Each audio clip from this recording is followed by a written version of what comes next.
Hey guys, it's Brendan with Seller.Tools, and I wanted to make a quick little video on all the updates that we have made to the Chrome extension.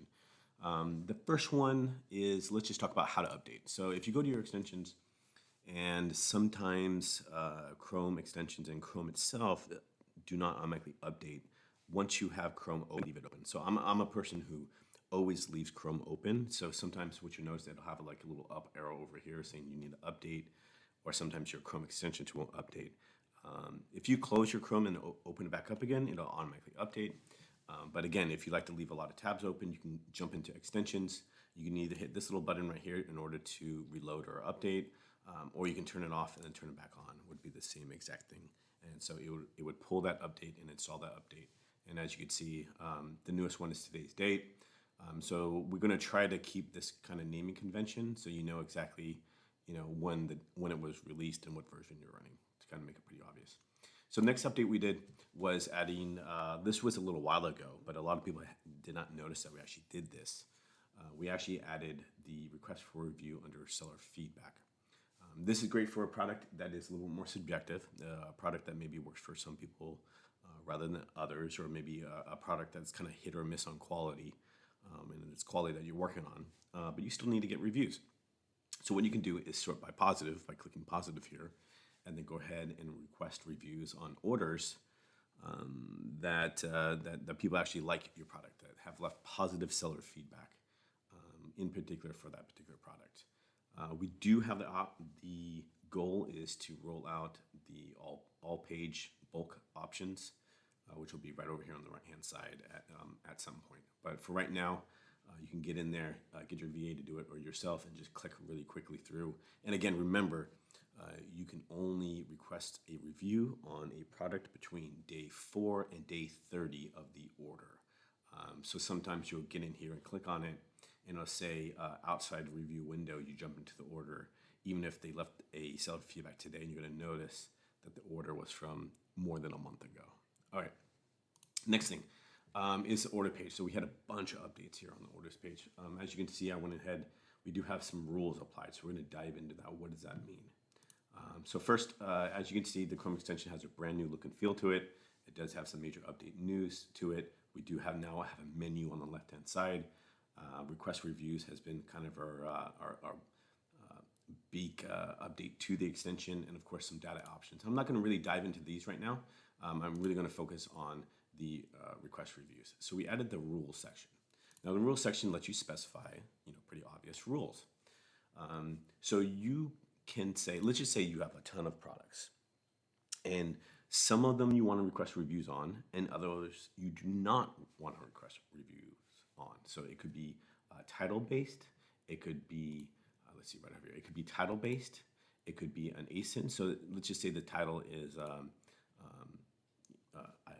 water bottle. So you could say, okay, I sell 15 different water bottles. I want to go ahead and request reviews on those. Or you could say, ASIN is probably the more popular one. You could say, okay, I'm going to request reviews on one ASIN rather than others. So there's two ways to do it. You can either include one of the ASINs or exclude one of the ASINs. Obviously, if you include one of the ASINs, it'll ignore the rest.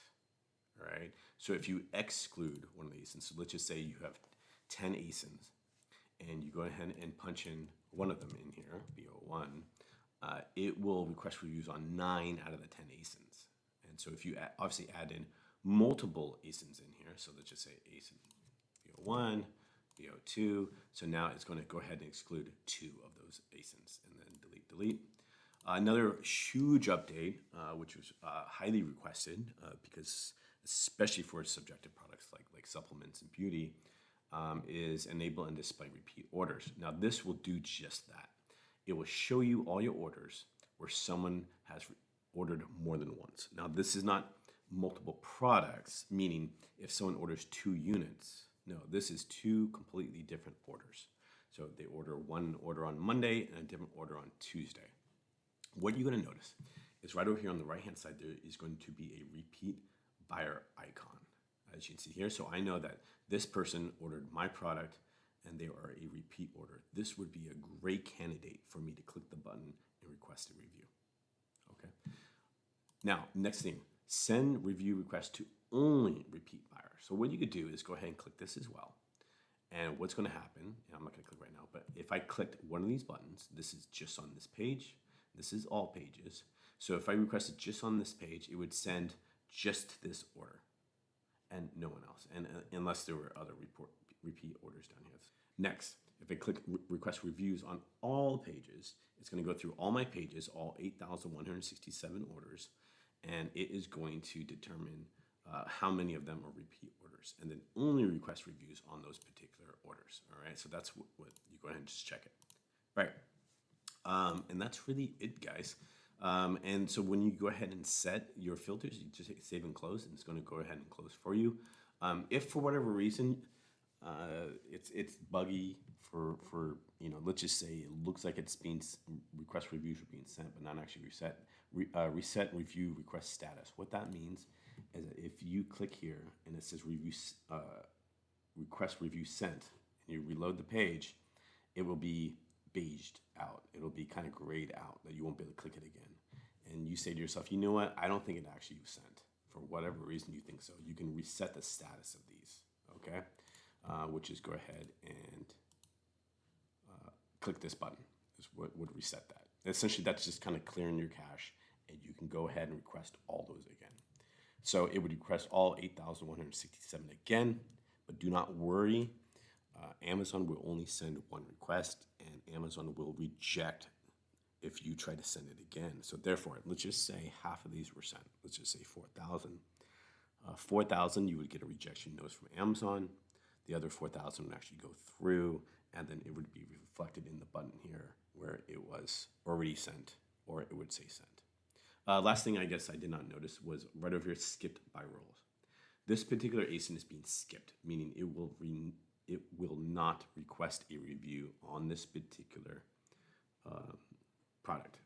Why? Because we have over here where it says exclude by ASIN, which is this particular ASIN. And so if it finds this ASIN in our orders, it will skip over it. So this is what we're trying to do, guys. We're trying to make this as efficient as possible so you don't have to click every single button a million times. And so you can set your filters and say, look, these 8 ASINs I want reviews. These 2 ASINs I do not want reviews.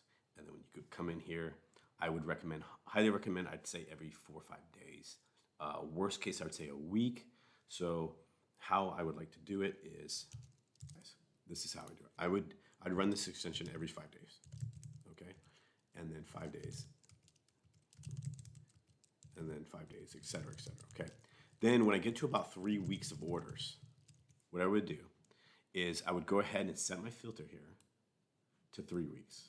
I would do today's date, so I would do, let's just say, I'd back off 1 day from today's date. So it would be like 3/7/20 would be my ending date. And then what I would do is go back 3 weeks. The reason I do that is because there would be some orders in here, and let's just say there were about 20 orders. 20 orders that were not shipped out because maybe it was a failed payment, and the person finally updated the payment a week later. And then finally that order went through. But if you do every 5 days, you eventually will not go back to those dates because it's based upon the order date. So you will need to go back and request those reviews. So again, I would say train your people.